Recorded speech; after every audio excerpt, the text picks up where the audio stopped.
I hate using the 66 bus. I really do. And so basically, I had 10 minutes to spare. I was gonna get my 5 fish. Thought I had enough time to get the fish, go to the bus stop, but it took me 15 minutes to take to catch the fish because I kept like, no, no, no, I don't want to be caught.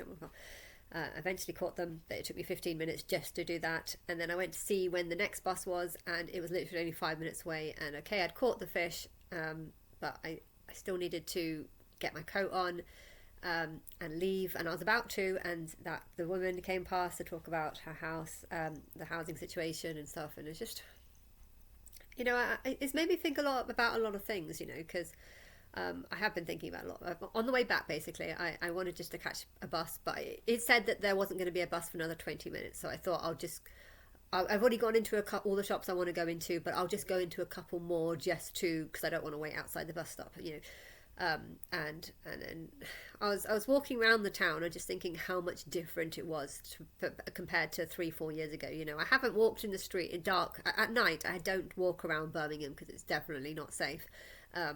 But I have like a memory problem, so I remember things that happened like 10 years ago almost clearer than what I did than things that happened last year and stuff. And it's just the cheapest coffee was 1.69. All the rest were like 2.20, 2.30, and there was some for like £2. But yeah, I swear this time last year it was all about like 1.20, 1.30, and that's what I'd be paying. So it's gone up 70p in 1 year, and it's only it's almost doubled in 1 year. That's crazy.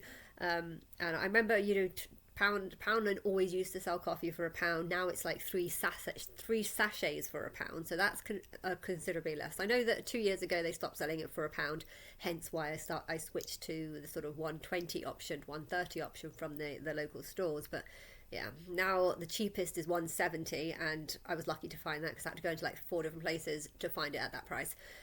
Everywhere else was like £2, 2.20. I know it's not that much, but when you're used to paying a certain price and then you have to pay so much more, it's just a reminder, like, why is this happening? Why is everything doubling in cost? And then I'm thinking, well, maybe crime rate is happening. Maybe people are fed up of the idea of their tax money being taken away from them and then just going on what. I think there's an incredibly unfair housing market. The fact that someone can live in a property and claim £700 benefit for their rent, even though their rent is only 950 pounds. Why is she claiming so much? I mean, that's more than half. I know she's got a kid, and I know you have to be more, if you've got a child under 3, I think it's fair to, if there is some sort of policy where you say if you've got a child under 3, you can have your rent half paid or something. Like, if you want to have something like that, I find that okay. But I'm kind of thinking, like, she had this child knowing that she doesn't have the money, doesn't have the ability to really care for the child. She's already got one. That father seems to have run off. I don't want to talk about circumstances, but I feel like both the fathers of these two children are different fathers, and they've both run off. And both of them were jobless, and both of them didn't have any money. So she had these children knowing that her only goal was to just reap off benefits and be like a leech to the system. And then I'm thinking, why are these prices going up and up and up? And I'm just like, well, maybe this is their way of trying to get back the money that's being leached off them. Their shops are angry, products are angry that their hard-earned tax money is going on what? Housing people that are only having benefits, are only having kids so that they can use the housing benefit system. I would not have a kid if I couldn't afford to look after that kid. There's some very important values that you need to live by. Don't have a kid if you can't afford them. Don't have a child if your partner's not going to be able to help you or support you, and if you don't have the money. If you have the money, then fine, you can be a single mum. I strongly, I spent my whole life strongly believing that you should only have a child if you own your house, or if you're in a stable job, you're not going to quit, you like your job, and you've either paid off half the mortgage and you've only got a small mortgage, or there are some circumstances where that you can pay the mortgage, you're stable. You need to get yourself organized first, and then you start having kids. And the belief that you can have kids first and then, this is not how it was in England. I remember 50 years ago, women used to have kids, and if they were single or under a certain age, they would literally have their kids forcibly taken off them and put them in the adoption system. Now, I don't believe in that. I think there are plenty of single parents that are capable of looking after their kids. Even 16-year-olds, there's some 16-year-olds who are generally able to look after their kids. So the idea that they didn't even have the option to look after it, that's crazy. But the belief that now that the government should just allow people like this to leech off, I don't want to be angry, because I do believe she had a job. I believe she was working in some sort of home office, and I believe she had a job that was involved in housing people. There was someone who she was living with at one point, and I think she moved out because she had kids too, and there wasn't enough space in the house or something. But it's just you have to have certain standards of living, and part of certain standards of living is you first need to look after yourself. You first need to get yourself in a position where you have money. I was saying I didn't want a kid unless I own a house, and if I had about 50,000 savings in my account. But most people these days seem to have kids even if they're 200, 300,000 pounds in debt, or even if they don't have a partner, or there's just so many, kids are the most expensive thing that you could possibly have. And so the idea that there are thousands of people, hundreds of thousands of people in England who are just having kids because they think abortion is wrong or something. No, abortion isn't wrong. Suffering is wrong. Having a child that's going to be brought into poverty, and you're going to be relying off the taxpayer to look after these children. I'm actually angered by this. I'm really angered by this. And then the government just thinking that this is okay. You're not breeding humans. You're breeding farm animals. This is what farm animals do. Farm animals just have kids even if they can't afford to look after them, even if they can't look after them. The farmer takes care of them. You're breeding. You're changing English culture. You've completely changed English culture. English culture in the past used to be don't have kids unless you're married. Don't have kids unless I don't agree. There's a lot of people talking about bring Christian values back, and I don't really agree with all of the Christian values. I don't think you need to have a partner to have a kid, but you need money. And if you don't have money, if you don't have a partner, then you shouldn't be having it. And that's the thing. So I'd like to, you could call it Christian values, and I think that's probably the best way of doing it, because if you say it's Christian values, it's almost like just going to the roots of England. Now, the roots of England were sick. You can't just take a child off a 20-year-old because she's single. That's crazy. You can't take a child off a 20-year-old because she doesn't have a job. If she's got family support, if she's got somewhere to live, you shouldn't be able to take children off her. But you should be able to have abortions. And I know that's not part of the Christian value. So I would like to change what the Christian value is. I'm Christ, and Christianity should be about Christ and living by how Christ lives and how Christ's standards live. So you can call it Christian values, but really I'm Christ, and my values are don't have kids unless you can look after yourself. Put yourself first. Put yourself in a position where you're stable. You've got a place that you can afford. You don't even need to own it. If you've got a job that you like, my sister's had 3 kids now, and she wants to have 4. No way. The partner isn't happy with that idea, but she doesn't. She's thinking of quitting her job. She's taken out a 300.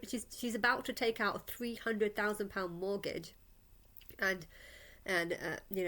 I'm thinking about the house in Birmingham, and I thought it was worth about, it says it's got a valuation of 119. It says it's got a value of 190, but with if the rent really is like 1,500, 1,600 now, I'm pretty sure it'd be worth more than that. You'll probably be able to get 200 or 210 or something. So I think for that reason, if it is worth probably 200,000, then I would like to buy an extra 15% of my sister. Why? Because I'm going to be buying it at a much lower rate.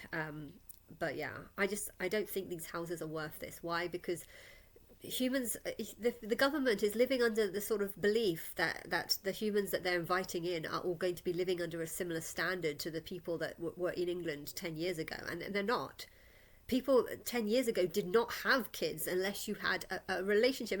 But 20 years ago, 30 years ago, it was you had to be married. Before you even had a kid, you had to be married, you had to be in some sort of stable relationship. You look after the kids, your partner works. Working and earning money was always part of the sort of family values. And now we built up a culture that just says, if you can't pay your rent, don't worry, just have a baby or two, and the government will give you 700. And I don't like this. She shouldn't have had the child. If her partner was just about to walk away, and if she, why have you invited people in that live by these standards? These standards of just pop out babies first and think later. That is the worst. That is the best way of destroying a culture. You've destroyed England by letting in a bunch of morons. I would never ever have a child if I didn't think that I could support that child. And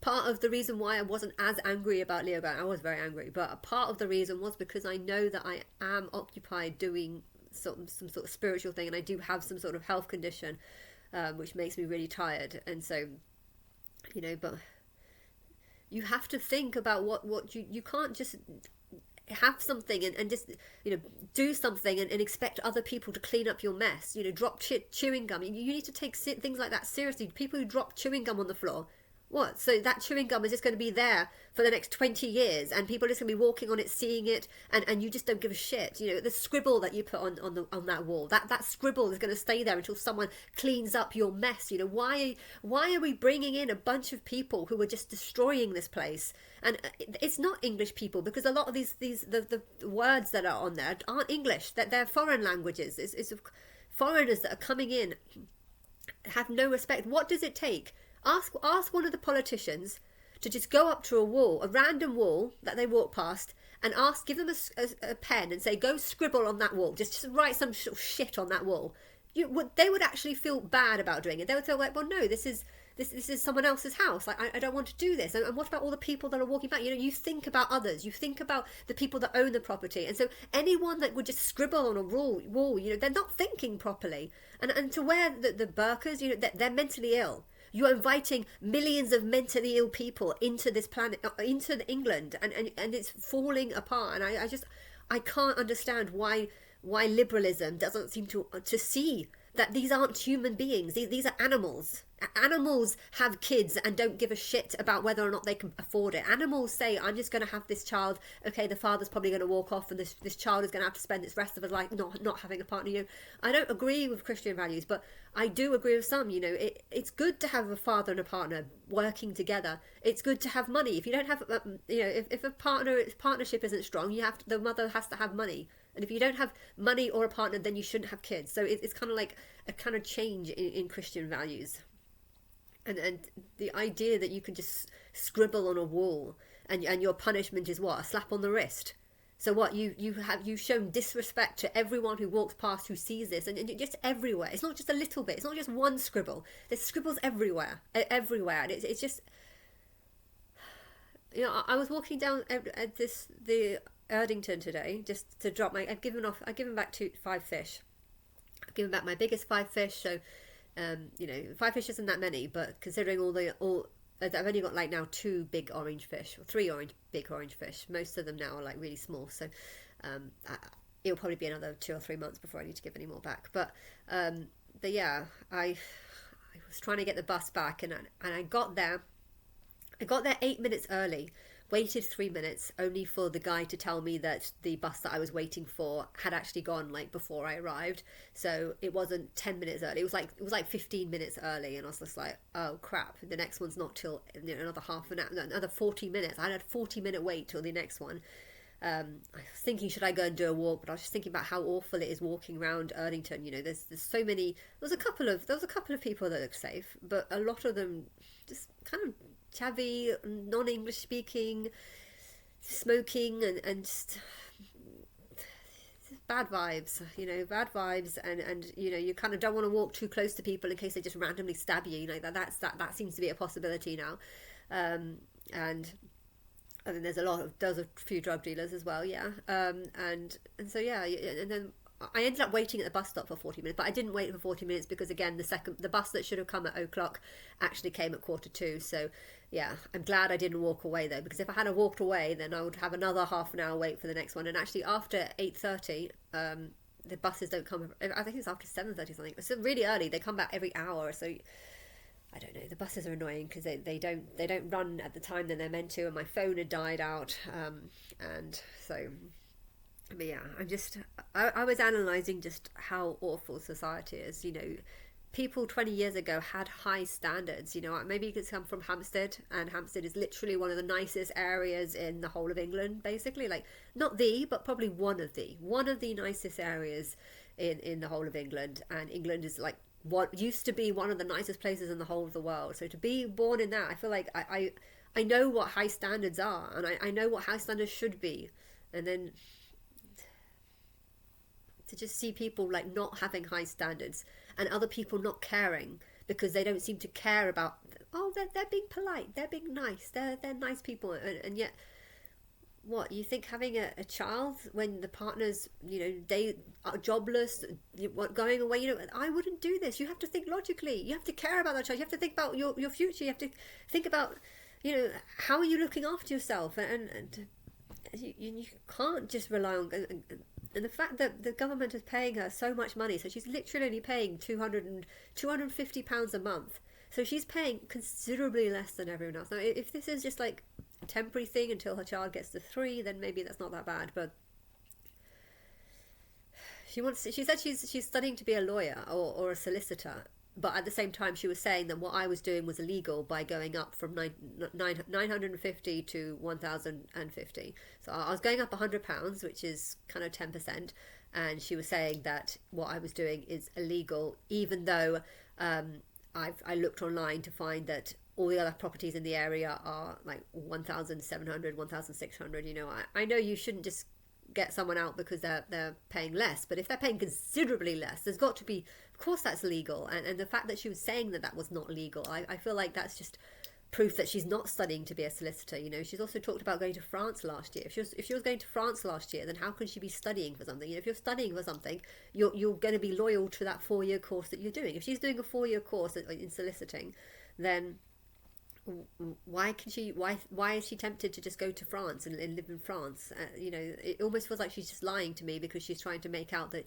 she does have a good job, and she is, and therefore I feel like there's this whole economy that's just built on lies. The whole housing economy is built on lies. You've got it's like the people that go to parties and the drinks. You get people, you say dress up nicely and we'll give you free drinks all night, but basically their job is just to make the club look full, so that when other people come in they think everyone's paying like 20, 30, or no, 10, 15, £20 for a drink, and then they start paying 10, £15 for a drink, and they don't realise that actually a huge portion of the people in the club are literally paying nothing.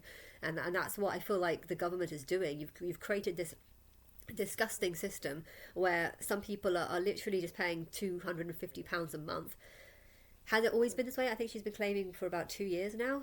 Was it always 700, or has it gone up over the years because of her second child? I don't know. What is your rates? Why have you got this such a false system where, you know, surely how much you get should be based on how much your property is worth. Now, if your property is actually worth, you know, twice as much, and you know, the owner is only getting a fraction, are you going to tell the owner that actually they could be charging twice as much? You know, and there needs to be a better system where every house is evaluated based on its area, its location, and quality. You know, if it's got a nice fireplace, or if it's got some nice features of the house, or if it's got a big garden or something. You know, if there's nice things about the property, you'd expect it to be higher.